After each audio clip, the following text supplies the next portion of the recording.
Hey friends, Chat Sen here. This is another episode of Healthy, Fit, and Poor. Today I'm going to be talking about the benefits of tracking calories. So I follow this dietitian on social media.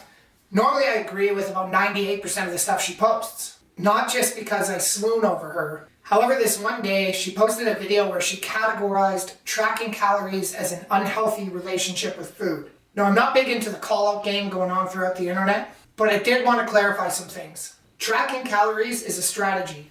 It's not the only strategy, but it's an excellent strategy. Who has ever reached any big financial goals without tracking their expenses or making a budget? Not me. No, not everyone needs to track their calories.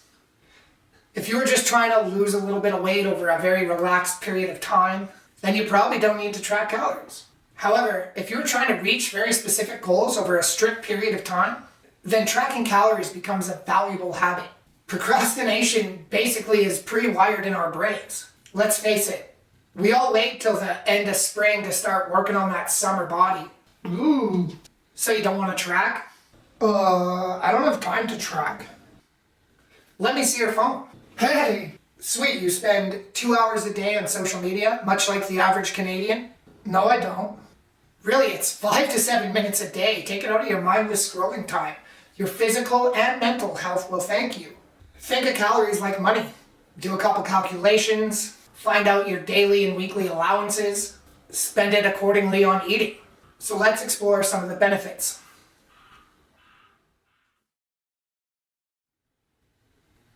My number one role as a nutrition professional is to teach my clients to become fully autonomous. What I have found is the clients who partook in nutritional tracking developed autonomy way faster. You know the amount of people who just wave a cheeseburger in my face and ask, how many calories is this? Or as well, the number of times I also get asked, can I have a meal plan, please? Yeah, sure. Like I just have a wide variety of meal plans created in my back pocket. So much like when you wake up after a big night at the bar and look at your bank statement, oh my god, what the? Tracking kind of helps identify those WTF foods. I ate 1,200 calories for breakfast? Tracking gives a person way more control over their food choices. It provides more clarity on the goal-achieving foods. It also tells you how many calories are in happy hour. Not to mention, it gives you a deeper look into those self-sabotaging food choices. Tracking provides relevant data for informative decision-making. On the board, I've written the 4 main components when it comes to body composition: diet, movement, stress, rest, and you will also notice that I wrote hormones and gut health as well. Tracking calories allows us to establish a clearer time frame as to at what milestones can we expect certain body composition changes. When somebody has been committing a whopping 5 to 7 minutes a day tracking, and they still haven't seen any real weight loss over any of those milestone periods, we can take to the drawing board. If diet is on point, we can check it off. Next, we're going to look at movement. For the sake of argument, let's say they've been hitting their movement targets. So we now know diet's good, exercise is good. Let's have a look at stress. Well, my in-laws have been in town for a few weeks. Oh, so your stress levels have been up? Okay, now we have something to work with, because we know stress levels can impede weight loss. I've also been sleeping on the couch with the dog. Oh, so you're getting your 7 to 9 hours of sleep regularly? Maybe like 4, maybe. Perfect. So diet's good.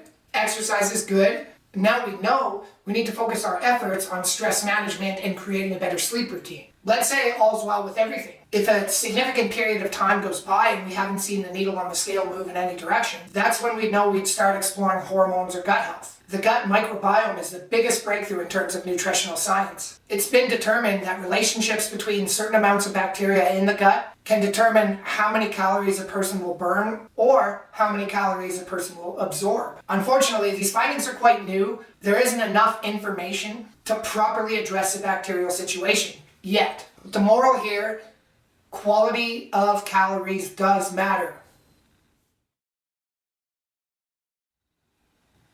Really, how many times do you have to enter 1 cup of brown rice to memorize the nutritional content? What about 5 ounces of lean ground beef? How many times will it take your brain to associate the relative size of portion with an approximate nutritional count? Repetition and association is how we learn. Just like on the gym floor, repetition in a proper movement pattern builds mastery. Mindful eating involves listening to the body, understanding what real hunger is, and not just boredom eating or cheese puffs go great with orange is the new black. So for the sake of argument, let's say we aligned our calories to 1,800 per day. Now what would make sense for a person who only eats 3 meals is approximately 600 calories per meal. After developing some consistency with tracking, I have developed some understanding as to what relative 600 calorie meals should look like. The next step is to hearing my body, understanding when it's satisfied. How should I feel after a good meal? No, I should feel energized and revitalized. Food is energy. If you have associated being stuffed or bogged down, nap ready, or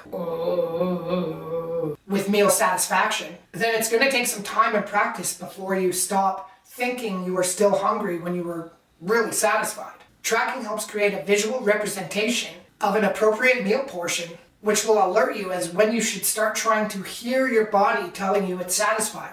Repetition through this pattern develops mindfulness. A nutritional tracker gives you 24/7 access to a nutrition professional. All of those what's better dilemmas, those big nutritional crises, can be solved within 30 seconds from your phone. Normally I can respond within record speed unless I'm working with a client. Come on, pick up, pick up, pick up, pick up, pick up. Still, not faster than someone taking 30 seconds to input the data into their phone. Nutritional trackers can solve any food crisis immediately. Tracking creates dietary freedom. It provides credible information as to when you have overeaten, or more importantly, when you have a lot of room left in the nutritional budget. If you track your finances, how nice is it to head into a weekend knowing you have a little bit of room to splurge without derailing you from your financial goals? Often, I have found people who are just trying to eat healthier create a lot more guilt around those wing nights or pizza nights. If you track, you can provide empirical evidence to not subject yourself to that guilty feeling because you ate a calorie-rich meal. What does empirical evidence mean? Information that verifies the truth. In conclusion, I just wanted to emphasize that nutritional tracking is just a very valuable tool. But much like any other strategy, it can be taken to an extreme. Striving for healthy balance is key. If you find yourself starting to obsess, step away, take a break, circle back, or not even. Tracking calories is not a habit of someone with an unhealthy relationship with food. It's a good habit for someone who wants to better understand their food choices. If you'd like any more clarity on this subject, please reach out to me. If any of this information was helpful, be sure to like the video. Don't forget to subscribe to the channel. In case you missed it, you can tune in for the fat loss video here. And for those who wish, I encourage you to turn on notifications so you can stay up to date on the latest healthy, fit, and poor content.